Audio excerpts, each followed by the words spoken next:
Polícia Civil do DF prendeu, gente, em Lisboa, Portugal, mais 2 homens acusados aí de dar golpes financeiros em brasileiros. Os criminosos aí ligavam para as vítimas, se passando por analistas de investimento. A operação contou, inclusive, com o apoio da Interpol, gente. Da Interpol, que é a Polícia Internacional. Larissa está aqui com a gente. Eu quero entender melhor como é que esse caso. Lari, me conta como que funcionava o esquema dessa quadrilha. É com você. Boa tarde, querida.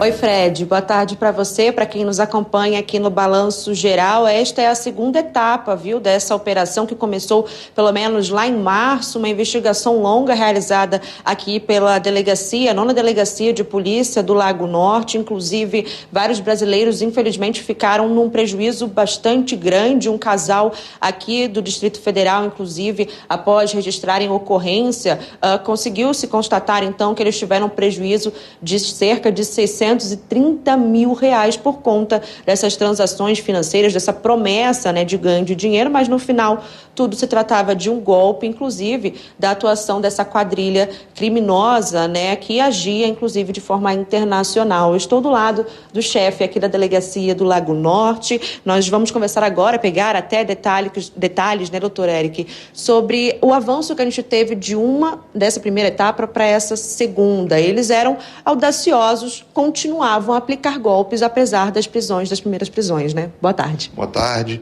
Boa tarde, Fred, meu amigo. Boa tarde aos telespectadores. É o que você já mencionou. Na primeira fase, chamada de Fusão Vermelha, a gente conseguiu prender 5 dos líderes. Era uma organização criminosa sediada em Portugal, Lisboa, que miravam apenas o Brasil para prospectar suas vítimas.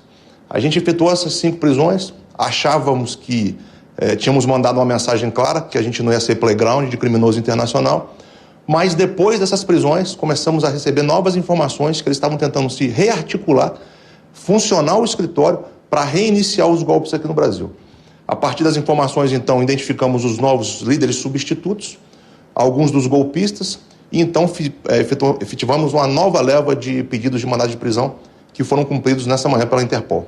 Doutor, um outro questionamento é a forma como eles agiam. A gente sabe que essas pessoas, estelionatários, têm uma boa lábia, têm informações privilegiadas, então, das vítimas. Eles agiam de que forma? Como que era esse contato com os brasileiros? Exatamente. A arma do estelionatário é a língua, é a lábia, e eles tinham um script pronto. Então, a primeira coisa que eles usavam para ludibriar os brasileiros era simular um número brasileiro. Se eles ligassem de Portugal, obviamente apareceria o DDI mais 304, a tendência é que ninguém atendesse. Então usavam esses simuladores de terminais para que tocasse aqui no DF com o DDD 61. Então a pessoa atendia e iniciava então aquele canto da sereia. Um script pronto, prometendo altas rentabilidades, investimentos seguros, e do ponto de vista estatístico, de cada 100 ligações, acabava pescando um desavisado. E quando esse desavisado era pescado, eles conseguiam levar essa pessoa literalmente à falência. Quando não tinha mais uma gota de sangue para sugar, eles cortavam os contatos de WhatsApp e a pessoa ficava aqui no Brasil sem ter a quem recorrer. Doutor, eles davam um jeito de pegar esses valores altos, né, dessas vítimas e já começavam ali a despistar, na verdade, de espalhar essa quantidade de dinheiro. Conseguiam até colocar em contas falsas. Como é que era esse esquema também? Fred, era um esquema muito bem articulado do ponto de vista financeiro. A dificuldade desses criminosos que operam fora do território nacional é retirar o numerário em reais do sistema bancário nacional para outros países. Como você bem sabe, o sistema bancário nacional é fiscalizado pelo Banco Central, você não consegue tirar um centavo sem a ciência desse órgão fiscalizatório. Então, eles montaram um esquema de transformar os reais em criptomoedas. Bitcoin era uma delas, mas também usavam outras. E a partir dessa transformação em criptomoedas, conseguiam então sair do sistema financeiro ordinário, migrar para a blockchain e esse dinheiro ser transformado em euros ou em moedas de outros países da Europa. Fred, para a gente continuar esse bate-papo, claro, posso passar qualquer questionamento aqui para o doutor. Larissa, obrigado, viu, querido? Pois é, eu tô ouvindo aqui esses caras, eles acham que a polícia dá mole pra vagabundo, seja onde tiver, né? Pensou, não, tô na Europa que ninguém me pega, não te pega, tá aí, ó. Primeiro, parabéns à Polícia Civil aqui do nosso Distrito Federal. E outra coisa, Eu tô ouvindo vocês conversarem e imaginando como poderia ser essa conversa. Mas eu queria saber lá, de pronto, como é que eles começavam essa conversa? Pediam dinheiro pra quê ou por quê?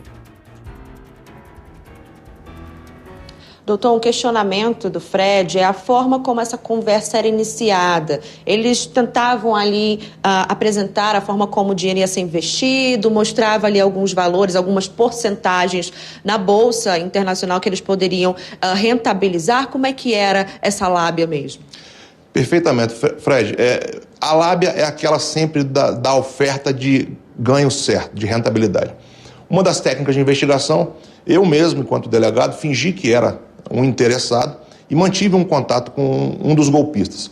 E a promessa foi que para cada R$100 que eu investisse, eles dariam R$40, ou seja, um bônus inicial de 40% sobre o capital investido, o que de pronto já provava que era impossível ser verdade. Além disso, prometiam sempre rentabilidades acima de 30%. Diziam que era o chamado investimento em blue chips, ou seja, investimentos em ações que não tem como perder. E a partir daí, todo esse tipo de ladainha.